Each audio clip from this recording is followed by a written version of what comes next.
muri Kongo hari inkuru nyinshi yego ndagira ngo no kuri tekinike bamfashe duhere kuri iyi ngiyi ivugwa muri Minembwe y'ibitero bikaze byatewe mu gace ka Gakenke ndetse na Rugezi mbere yuko tugera ku yindi. Yego Gofi, ahangaha uburyo bimeze muri Minembwe ihuriro ry'ingabo zirwanira ubutegetsi bwa Kinshasa buba barimo FARDC, abawazarendo, igisirikare cy'igihugu cy'u Burundi ndetse n'abandi, riravugwaho kugaba ibitero bitandukanye byateguriwe hamwe mu bice bituwe cyane muri Kivu y'Amajyepfo. Ihuriro ry'ingabo nk'uko bitangazwa na AFC 23 mu itangazo ryashyizwe ahagaragara kuri uyu wa kane tariki ya 14 Gicurasi 2026 guhera saa 12 za mu gitondo, ingabo z'ihuriro ry'ubutegetsi bwa Kinshasa zagabye ibitero simusiga byibasiye uturere dutuwe cyane twa Karingi, Gakenke, Bidegu na Rugezi muri Minembwe hakoreshejwe ingabo zo ku butaka, imbunda nini, drone za kamikazi na KT-6 ni indege zindwanyi za Skiho -25. Ku rundi ruhande itangazo rikomeza rivuga kandi ko ubwo ryashyirwaga ahagaragara mu masasta indege za drone zari zikomeje kuzenguruka zigenzura uduce dutuwe cyane muri Kivu y'Amajyaruguru. Byo banditse bagize bati kugeza ubu indege zitagira abaderevu ubwo ni abapiloti za CH-4 zirimo ziraguruka kandi zigenzura uduce dutuwe cyane twa Masisi, Rucuro na Karehe. Itangazo rikomeza rivuga ko bigaragara ko hitegurwa ibitero bikaze muri ibyo bice, ariko ko ibi bitero byibasira abene gihugu bidashobora kwirengagizwa. Yego ni inkuru imwe ariko ijyanye n'ibitero hariya muri Repubulika Iharanira Demokarasi ya Kongo, ndagira ngo duhite tuyikurikizaho n'iyi ngiyi ivuga ko ibitero by'ubutegetsi byibasiye Karingi na Bidegu ndetse bigahitana n'ubuzima bwa bamwe mu baturage, aho ibingibi bavuga ko byabaye kuri uyu wa gatatu tariki ya 13 guhera saa 1 za mu gitondo kugeza nimugoroba, aho nyine ubwo aya makuru yatinze kumenyekana. Yego, ingabo z'ihuriro ry'ubutegetsi bwa Kinshasa zagabye ibitero by'urugomo byibasiye uturere dutuwe cyane twa Karingi, Bidegu ndetse no mu nkengero zaho bakoresheje ingabo ku butaka, imbunda nini na drone za kamikaze zo mu bwoko bwa KT-6. aho ibi bitero by'ubugizi bwa nabi byibasiye abaturage b'abasivile bihitana ubuzima ndetse binatera guhunga kwa benshi, bisenya amazu ndetse n'ibindi bintu nk'uko byatangajwe na FCM 23 mu itangazo ryayo. Yongeye gushinja ubutegetsi bwa Kinshasa gukomeza nkana politike yabwo yo guhonyora amasezerano y'ibyo biyemeje hamwe, kubera kwizera kurindwa no guceceka no gushyigikirwa kw'imiryango mpuzamahanga. Uku kudahana gukomeye kwa Repubulika Iharanira Demokarasi ya Kongo nyine ku miryango mpuzamahanga ngo gukomeza gutera ibisasu, ubwicanyi n'ubugizi bwa nabi byinshi bikorerwa abaturage b'abasivile bo mu burasirazuba bwa Repubulika Iharanira Demokarasi ya Kongo. hari ikintu numvisemo ni ibitero bya leta, yego, by'ingabo z'ubutegetsi bwa Kinshasa, yego, ariko kandi bikaba ibitero by'urugomo. Aiva, aho ngaho bundi mu magambo yoroshye ni ibitero bigabwa n'ihuriro ry'abarwanyi ba leta ya Kinshasa cyane, kuko ntago ari igisirikare cya Kinshasa gusa, ni ihuriro ry'abarwanyi ba leta ya Kinshasa. Ikindi impamvu bavuga ko ari ibitero by'urugomo kuko ubundi amategeko mpuzamahanga y'intambara, ntago ndi umuhanga cyane mu bijyanye n'intambara, ariko ubundi ibyo nzi ku mategeko mpuzamahanga y'intambara arengera abasivile ko ndetse n'umusirikare umanitse amaboko abantu nibaraswaho mu ntambara. Rero hano muri Repubulika Iharanira Demokarasi ya Kongo, leta ya Kinshasa ireba ibya bice AFC 23 yamaze kuba ibohora. leta ya Kinshasa iragenda ikagabamo ibitero by'umwihariko muri Minembwe, Karehe ni Gakenke. Govinda, twakibaza kuri ibi bitero bya leta ya Kinshasa biraherera he? Ese koko amahanga areke leta ya Kinshasa yice abaturage? ubwo ibyo ngibyo impamvu nshaka ko tugenda tubikurikiranya nuko ari ibintu bisa naho biri kugenda ari inkuru zizamuka ariko zikurikirana. Aka kanya mbere yuko tunakomeza ku bindi byinshi, hari inkuru ivuga ko ihuriro rya AFCM 23 rirwanya ubutegetsi bwa Repubulika Iharanira Demokarasi ya Kongo ryatangaje ko ritazakomeza kubahiriza agahenge mu gihe urundi ruhande rukarengaho umunsi ku wundi kandi rushingiye ku bahuza bahisemo kubogama. Ariko iyo nkuru siyo nshaka ko duhita dukomozaho, kuko iyi nkuru ni inkuru yaje ku munsi w'ejo. Hakaba inkuru zindi zitandukanye zirimo inkuru yasohotse uyu munsi ivuga ko ngo kuva Sange yerekeza Ruvumbu hafi y'Ikamanyora Iruvungi, benshi bakibaza bati ni ugusubira inyuma cyangwa ni amayeri ya gisirikare.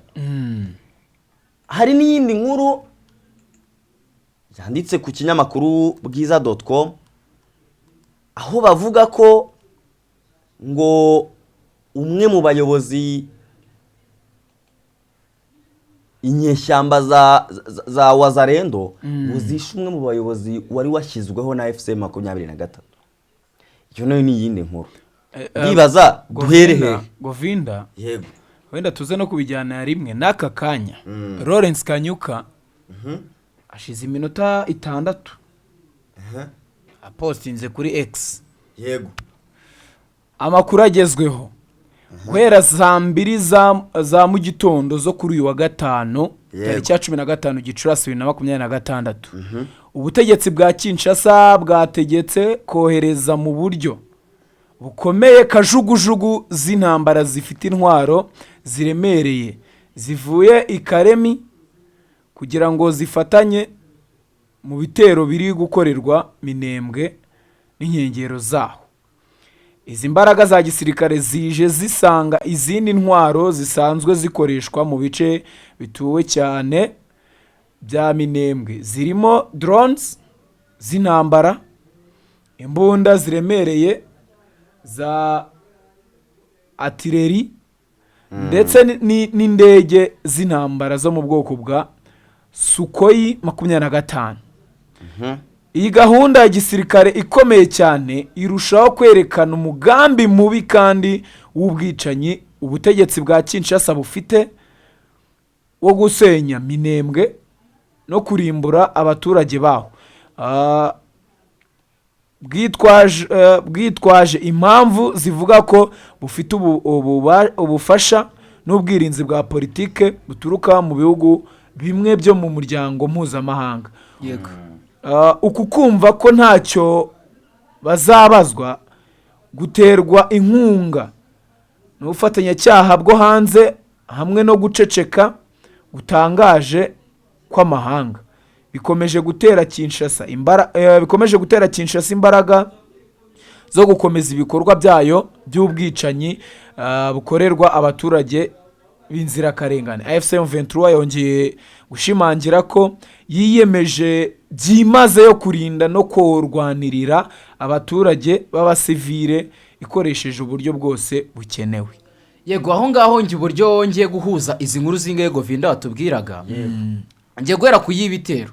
Uyibitero mitenyi usanisha nuko M23 irambiwe ibyo kwihanganira amasezerano bashyiriwe n'abahuza babogamiye ku mande. Icyambere cyo ibitero biri kuba nibyo bituma leta ya Kinshasa twitakariza icyizere kuko nk'abari bafite inshingano zo kureba, kuko burya leta Kinshasa ifite inshingano zo kurebera abaturage ba Kongo kurusha M23. yego yego iyo realite yo tugomba kuyumva. Rero mu gihe iri kubagabaho ibitero bitwereka iki ubunyamwuga buke. Icyo ni icya mbere. Icya kabiri, M23 nayo tuyitakariza icyizere kuko nayo ba baturage ifite mu nshingano kurinda bari mu bice irinda, ntago ishobora kugira gute kubarinda, yatangiye no kubasiga. Atansiyo, nubwo aka kanya turi kuvuga ngo yego yavuye muri aka gace, aka kantu asoreje Lawrence Kanyuka mukumve, FCM23 yongeye gushimangira ko yiyemeje byimaze yo kurinda no kurwanirira abaturage b'abasivili. Erega ibyo ngibyo ndabivuga mu gihe buri gihe M23 ibivuga. Benga Oziana rero ngira ngo twabiganiraho mbere yuko tuza live, nakubaje ndi kukubwira ngo gute amakuru M23 ibiyazi, aha ni wera kuvuga ko nyine ntabwo irayamanika, ariko ibaze ko nakanya bamenye ko hari gahunda y'ubutegetsi ko bagiye kohereza cyo nakita nka backup, barabizi.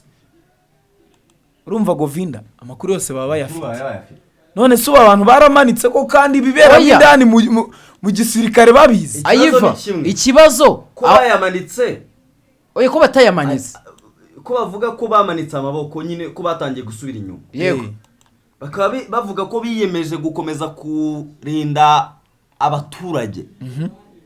Barabarinda gute kandi bari kwicwa? Barakora iki ko bakomeje kureberera? Yego nyine icyo nicyo twakwibaza impamvu nari kubwira Ayivani. Leta ya Kinshasa twayitakarije icyizere, reka mbigusubiriremo, kuko yica abaturage ifite mu nshingano ko byagenda kose, uko yabiyakana kose, realite ni abanyekongo. Ikindi FCM23 ko niyo yafashe turiya duce, ifite mu nshingano kurinda bariya abaturage b'abanyekongo bari mu bice igenzura, nabo mo baricwa. Yego ibyo byo kuvuga ngo buri gihe ivuga ko itazabyihanganira nibyo irabivuga, ariko se koko nyuma yo kubivuga ntago ibyihanganira, irabyihanganira cyane, irabareka bakagira gute bakicwa. Kuko ntago ntimanura izo drone, nta yindi reaction tubona igaragaza ku butegetsi bwa Kinshasa. Nabyo nibyo twagombye gutekerezaho. Ikindi rero ngiye kuvugaho ku kijyanye no kuba AFCM23 itazihanganira gukurikiza amasezerano y'izo ndyarya bari mu kuri AFCM23, kuko niba mwarasinye amasezerano ariko bo mwasinye amasezerano bakaba batari kuyakurikiza, kandi noneho n'abayabasinyishije mukaba mubona ko bafashe uruhande, kandi ibyo ngibyo byose bikaba biri gutuma mutakarizwa icyizere n'abo mushinzwe kurinda ndetse n'abandi baba babareba hirya no hino. Yego ubwo ikiba kigomba gukurikiraho nuko kugira ngo cya cyizere mwatakarijwe kibe cyagaruka, nuko noneho hari icyo mukora kugira ngo bagarure icyizere. Icyo bakora rero nuko bajya kurwanira hehe ba baturage.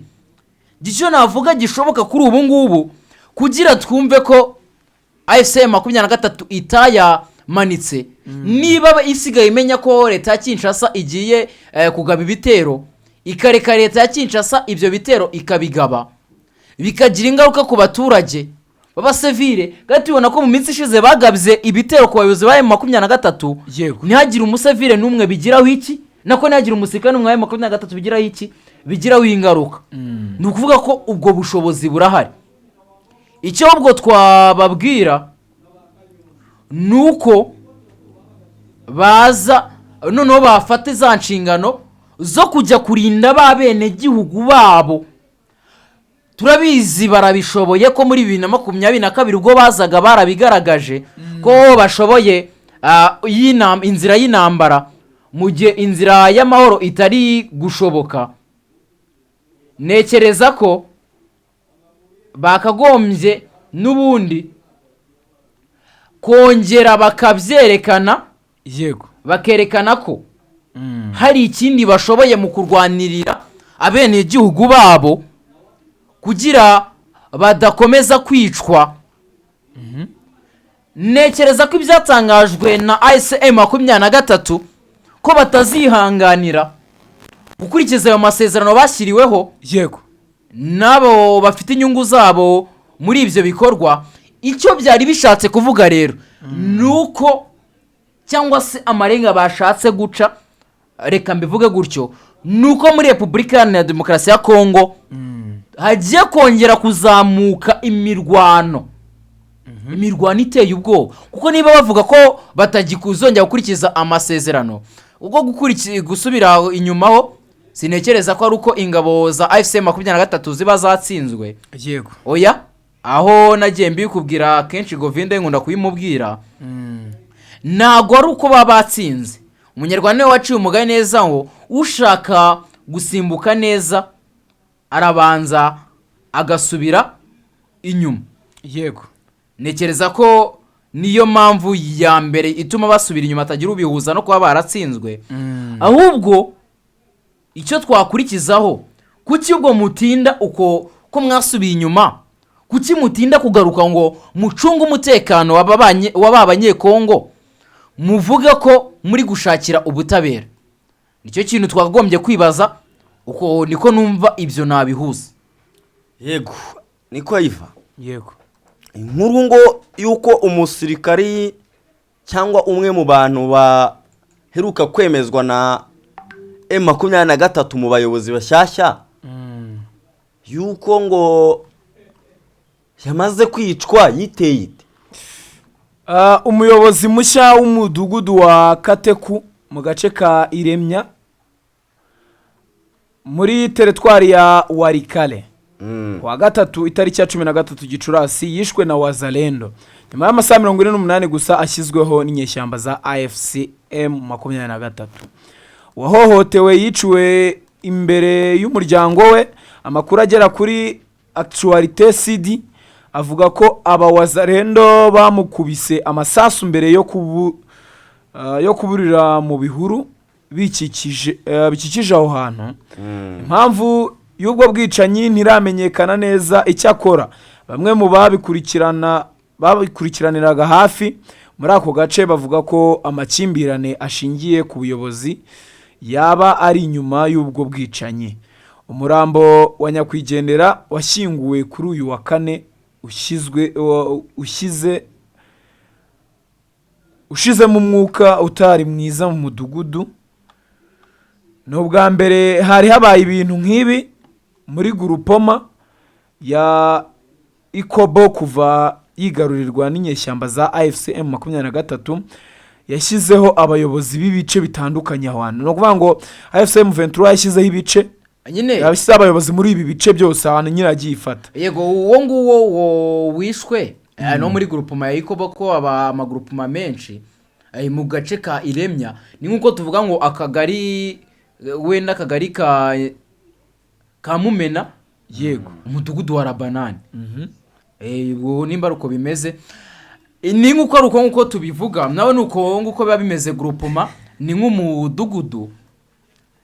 Nagize amahirwe ayiva yo kuba naragiye muri Repubulika Iharanira Demokarasi ya Kongo gutembererayo. yego AFC M23 n'ubundi ibice yafashe bibamo aba Wazalendo, ariko aba Wazalendo bigize abaturage basanzwe.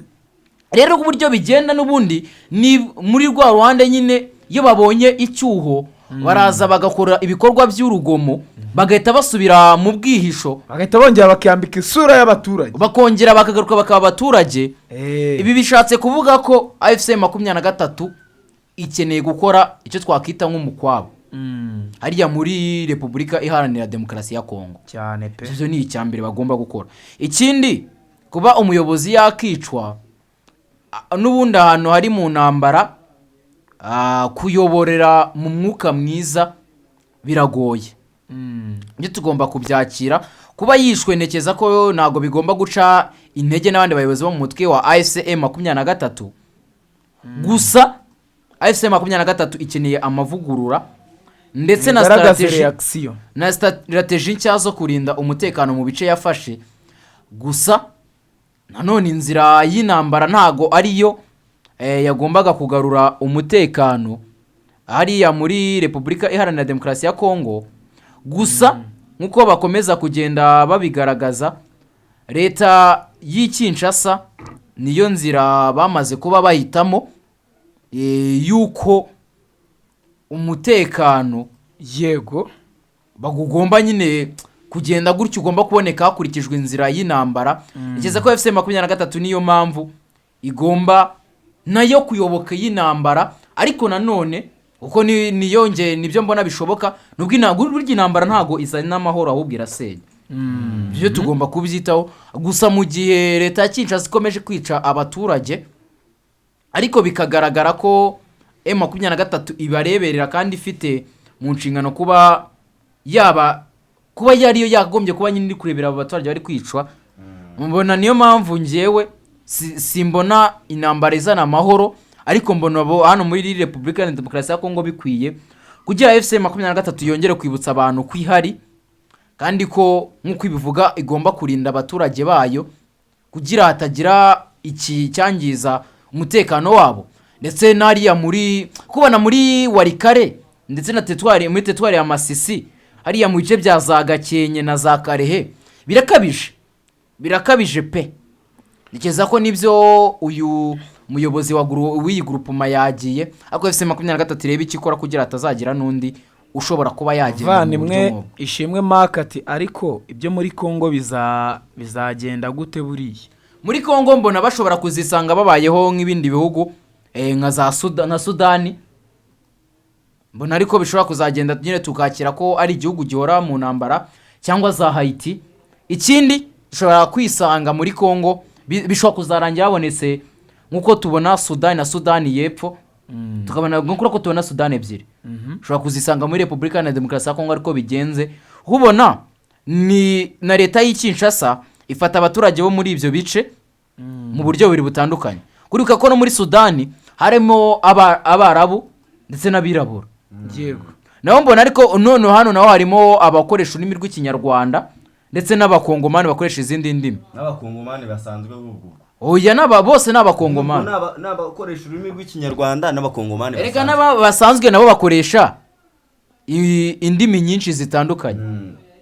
Nabo nekereza ko nabyo bigomba kurebwaho. Mbona ninje nicyo kintu gishoboka kugira ngo hazagaruka amahoro muri Repubulika ya Demokarasi ya Kongo. Ariko nanone nabyo nkabona mu gihe amahanga gifata gutya akajya ku ruhande rumwe, nta gishoboka ngo Repubulika ya Demokarasi ya Kongo yongere kugaragaramo amahoro arambye, mu gihe amahanga ataremera ukuri ngo yemere ko abakongomani bakoresha ururimi rw'ikinyarwanda barenganurwa.